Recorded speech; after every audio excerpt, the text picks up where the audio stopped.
aqui já de volta com o nosso programa Vida e Saúde, agradecendo, claro, o carinho de você, o carinho, a sua sintonia, a sua audiência. Como é bom ter você conosco. Quando a gente está aqui, estamos ao vivo, gente.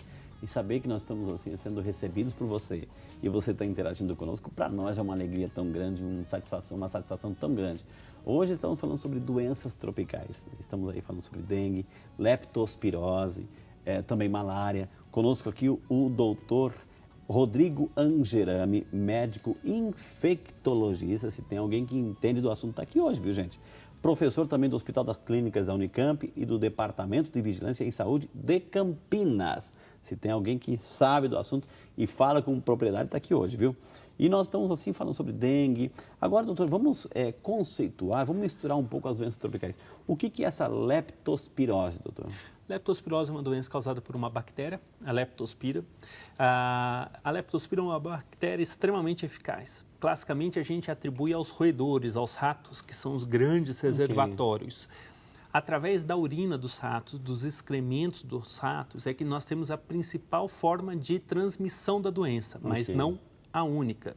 Eventualmente, outros animais, como cães, gado bovino, equino, suínos, também podem se infectar e os seus excrementos infectarem os humanos. Agora, então, a principal fonte de contaminação é a urina do rato. Eles estão nos esgotos, botam a boca em sabe Deus onde, etc., né? Estão roendo e sempre sujo, porque é a natureza deles. E aí eles vão, essa bactéria está dentro deles. Essa bactéria fica no sistema urinário dos ratos, na bexiguinha não deles exclusivamente só ratos, mas os ratos são os grandes responsáveis, porque eles não adoecem, eles carregam a bactéria para o resto da vida. Aí eles vão soltar a urina. Urina-se nos esgotos, né? E frente às grandes chuvas, eventualmente inundações, essa água das chuvas entra pelo esgoto e muitas vezes sobe. Né? E aí você faz com que muitas pessoas, né, acabem tendo contato com o esgoto misturado com a água das chuvas. O simples fato de... A gente vê aí, doutor, assim, a gente vê cidades alagadas, a gente vê São Paulo no verão, todo final de tarde praticamente enche d'água e aquilo lá estoura tudo, bueiros, boca de lobo, enfim, vai, né? Ou seja... Ali está o xixi, a urina do rato, está misturando naquela água. O simples fato de andar no meio daquela água, a bactéria está vivíssima lá e vai entrar no... Vai entrar por quê? Porque o pé tem uma ferida, alguma coisa assim, não? Não necessariamente. Então, essa situação das inundações e enchentes são os principais fatores de risco, muito embora a doença também ocorra no período de secas. Perfeito. A bactéria, ela se aproveita quando há presença de ferimentos na unha, é muito mais fácil penetrar. Mas, em determinadas situações, quando a quantidade de água é muito grande, essas cenas trágicas das pessoas com água até a cintura e que permanecem muito tempo em contato com essas coleções, mesmo sem lesões, sem feridas, a bactéria é capaz de penetrar. Ela entrou, o que ela vai começar a fazer? Como é que eu sinto que eu tenho a bactéria, doutor? Ou seja, eu vou ter febre, vou ter náusea, como é que é? Bom, assim como na dengue, também há um período de incubação para a leptospirose. Esse período pode chegar a 30 dias. Então, eventualmente, uma pessoa que 30 dias atrás se expôs a uma situação como essa de inundação, enchente, ela pode vir a manifestar tardiamente. E os sintomas são quais? Febre, dor de cabeça, dor no corpo, dores articulares, náusea, vômito, ou seja, muito semelhante à dengue. Esse é um dos grandes desafios, muitas vezes, diferenciar uma doença da outra. Por quê? Leptospira, nós tratamos com antibiótico, a leptospirose com antibiótico, uma bactéria. No caso da dengue, é uma doença viral, então nós só tratamos os sintomas.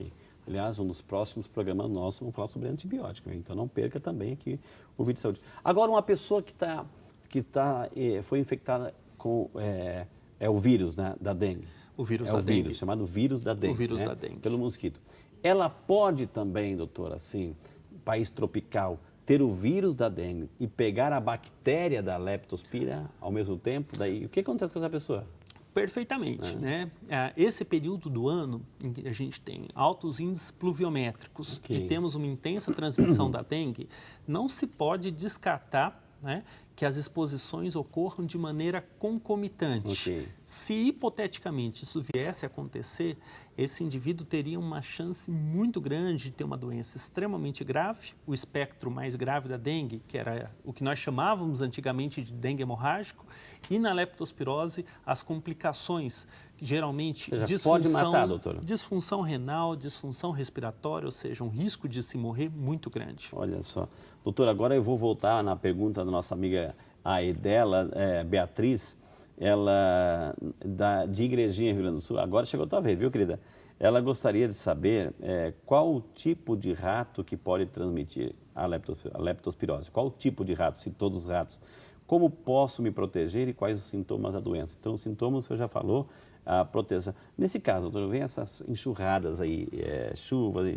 Como se proteger, doutor? Se de repente eu tenho que ir para o trabalho, é inevitável pegar a chuva, é inevitável colocar o meu pé lá na água, como se proteger? E se todo tipo de rato transmite a leptospirose? Sim, os roedores como um todo são potenciais hospedeiros reservatórios da leptospira. Então, seja o roedor silvestre, seja o roedor urbano, né, podem potencialmente, uma vez infectados, transmitir. Como é que a gente se protege? Idealmente evitando contato com urina, fezes, né, os excrementos do roedor, os contatos diretos, ou seja, pode ocorrer inclusive na seca, e no período das chuvas, evitar o contato direto com essas águas. Como? Idealmente, saindo dos locais onde a água está alta, mas muitas vezes nessas tragédias que a gente vê, né, com as grandes inundações, a velocidade com que a água sobe é muito grande e a fuga se torna muito difícil. Então, o que nós precisamos, inclusive no período em que vai fazer a higienização? Utilizar botas de borracha, idealmente. Se não for possível, sacos de plástico amarrado às pernas, como se fossem grandes meiões. Utilizar luva e evitar sempre, mesmo na higienização, quando vai retirar aquela lama, aquele resíduo pós-enchente, evitar o contato direto da pele, né, com essas substâncias. Olha, gente, são pequenas ações, pequenas medidas que podem prevenir muita coisa, viu, gente? Salvar vidas, assim. Ô, doutor, a gente viu que os roedores, todo tipo de roedor é rato, castores, enfim, todo animal que está. Agora, tem muita gente que tem assim... Aliás, acho que tem uma pergunta, né, diretor? Tem uma pergunta sobre animal de estimação. Vamos ouvir assim, o povo aqui tem voz, o povo tem vez, o povo pergunta.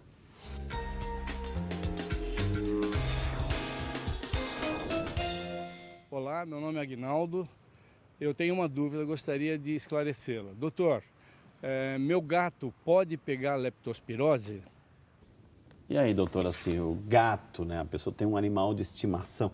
Tem muitos que têm aqueles hamsters, né? Assim, sim. Também pode lá ter um criadouro dentro de casa sem saber, doutor?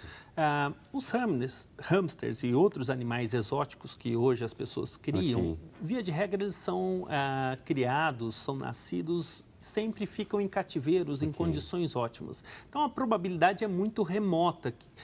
Eventualmente, no meio ambiente, eles podem se infectar. Em relação à pergunta do Aguinaldo, sim, os gatos também são suscetíveis, ou seja, os gatos podem se infectar ao entrar em contato com excrementos de roedores, com a leptospira, que pode estar presente em diversas coleções, e, eventualmente, o gato pode tanto adoecer, quanto seus excrementos, por sua vez, também podem servir de fonte de infecção para os seus proprietários.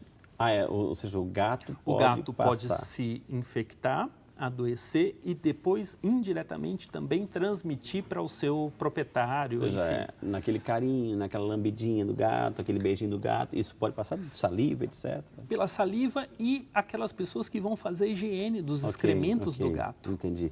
Agora, é comum, doutor, numa enchente, o gato está na rua, enfim, o cachorro está na rua, está lá, talvez junto com o seu dono, vai esperar o seu dono, o cachorro vira lata, enfim. O cachorro também, ele pega e repassa também, não? Sim, os cães também podem adoecer, também correm o risco de ter uma leptospirose na sua forma mais grave e morrer.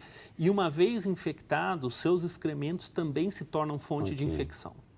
Doutor, aqui eu vou ter que misturar os temas aqui, doutor. É dengue, é leptospirose. Tenho manchas vermelhas que aparecem e desaparecem várias vezes ao dia, principalmente no rosto. Quando saio do banho, aí fica bem vermelha a minha pele. Estou aguardando consulta com o dermatologista. Tenho muita coceira. Isso pode ser uma dengue, doutor? Assim, é o Matheus Marquiniak, doutor. E agora? Matheus, nós não temos dengue crônica. Dengue é uma doença que se resolve de uma maneira favorável e, nos casos, infelizmente, graves, desfavorável, em 7 dias. Pelo que você conta, esse é um processo que deve ser relativamente prolongado, não deve ser alguma coisa relacionada a 7 dias.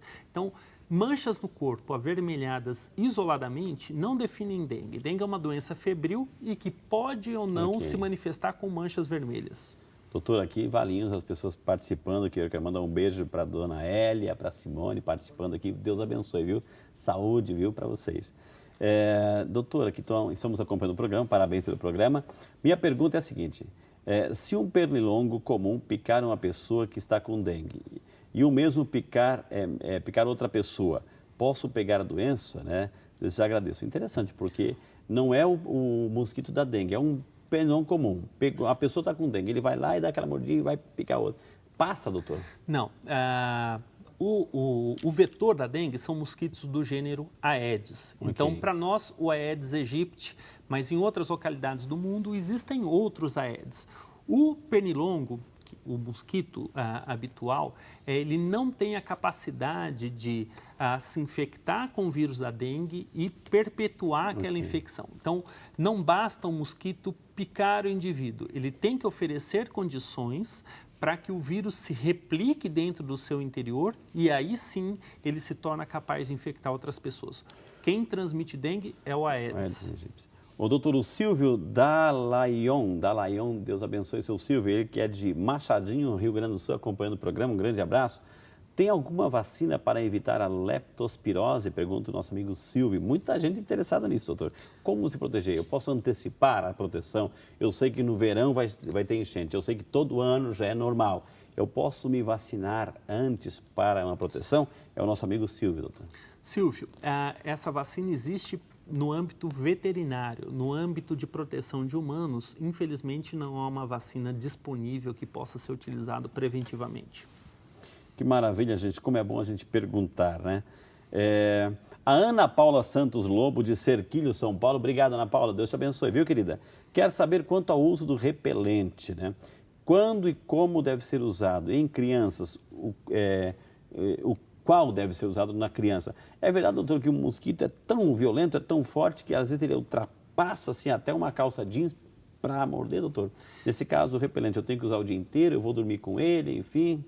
Ana Paula, cada repelente tem um princípio ativo e as suas especificidades, ou seja, tem alguns repelentes que têm uma duração maior, outros que têm uma duração menor, alguns protegem contra mosquitos e ácaros, como carrapatos, por exemplo, e alguns, dada notadamente a sua concentração, não são recomendados para a criança. Então, é importante que se observe as especificações daquele repelente e, sim, o repelente, ele pode, eventualmente, numa situação de surto, de epidemia, ser um aliado na proteção.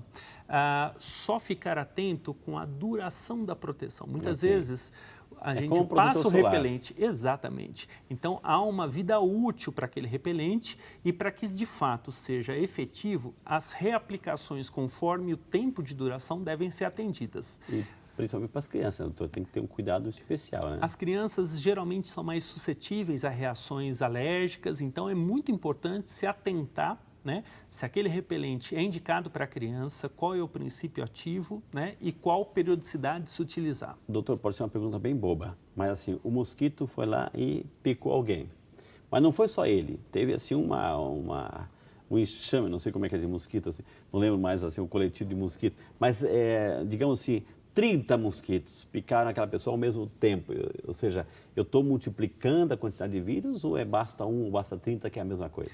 Não, na realidade, se forem 30 exemplares de Aedes, você está infectando potencialmente 30 que, por sua vez, vão picar outras pessoas e assim sucessivamente. Então, quanto maior a infestação pelo Aedes e, eventualmente, maior infestação próximo de um indivíduo que esteja com a doença, esteja carregando o vírus, maior é a capacidade de disseminação. Mas ele que foi picado, a pessoa que não tinha nada, 30 vieram nele, picaram a pessoa.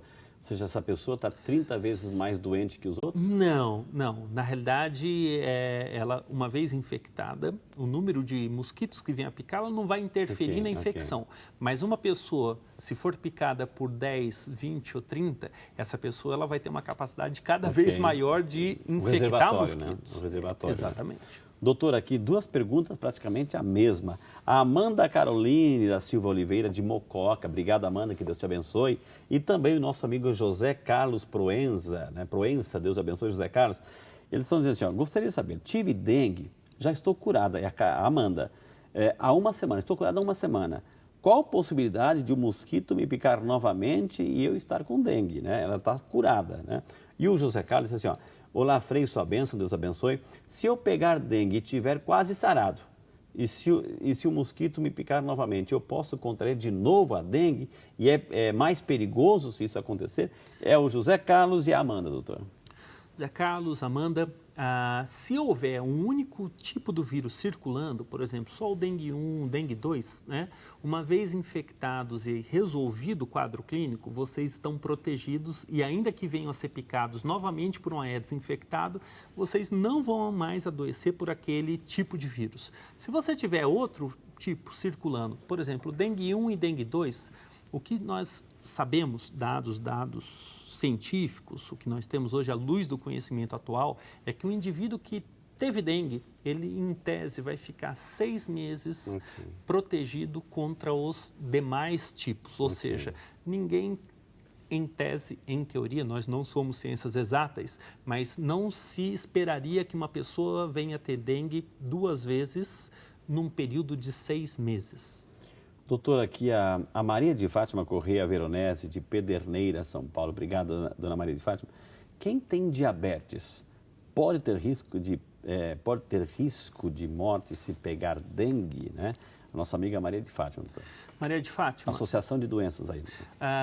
Os indivíduos que eventualmente tenham doenças que nós chamamos de doenças de base. Então, doença cardíaca, doença pulmonar, diabetes, algum tipo de imunodepressão, são indivíduos que, uma vez infectados com o vírus da dengue, podem vir a ter formas mais graves, tanto da dengue, quanto eventualmente podem ter as suas doenças pioradas, ou seja, a doença cardíaca piora, a doença pulmonar piora, o diabetes descompensa. Ô, doutor, aqui vamos lá para Uiraúna, lá na Paraíba, né? Lá na Paraíba. Olá, Frei, que Deus abençoe. Aqui está pedindo bênção aqui, é o nosso amigo Juninho, né? Juninho. Ele tem 56 anos, Juninho. Queria saber se para dengue existe algum medicamento que não possa tomar contra a doença, né? Aliás, não é o Juninho, não, é a Maria do Desterro, que usou o e-mail do Juninho aqui. É de Uiraúna, na Paraíba, doutor. Existe algum medicamento que não pode tomar se a pessoa, pelo que eu entendi, ela tem dengue ou tem que evitar algum tipo de remédio, tem que evitar algum tipo de, não pode tomar analgésico, não pode, porque pode deixar mais suscetível o corpo aí, doutor? Sim, um dos riscos mais severos em relação à dengue é o risco de sangramento, ou porque as plaquetas caem, ou porque os vasos sanguíneos estão alterados. A utilização de anti-inflamatórios, e aí nós incluímos o bom e velho AS, ácido acetil salicílico e outros anti-inflamatórios, aumentam muito o risco de ter essas hemorragias, ter os sangramentos. Então, muito atenção aos medicamentos sintomáticos para tirar a febre, a dor de cabeça. Não utilizar anti-inflamatórios, incluindo-se o AS. Que maravilha, como vale a pena a gente perguntar. A Wanda Maria de Carvalho Rocha, de Campinas, gostaria de saber se é verdade, se eu colocar vinagre em água parada, a larva da dengue pode morrer. Pergunta nossa amiga Wanda Maria, doutor. Wanda, o que não é o vinagre em si, é a mudança das condições da água, do pH da água. Em tese, sim, mas precisaria haver uma quantidade muito grande de vinagre. Então, a gente sempre tende a reforçar, de dizer assim, se existe a hipótese de utilizar algum produto para eliminar a larva daquela água, é melhor que aquela água não exista. Exato. Não exista. Se for uma caixa d'água, um recipiente para consumo, que se vede, né? Mas não é a medida adequada utilizar substâncias para eliminar a larva. O ideal é que não se junte água, não se reserve água de maneira desprotegida.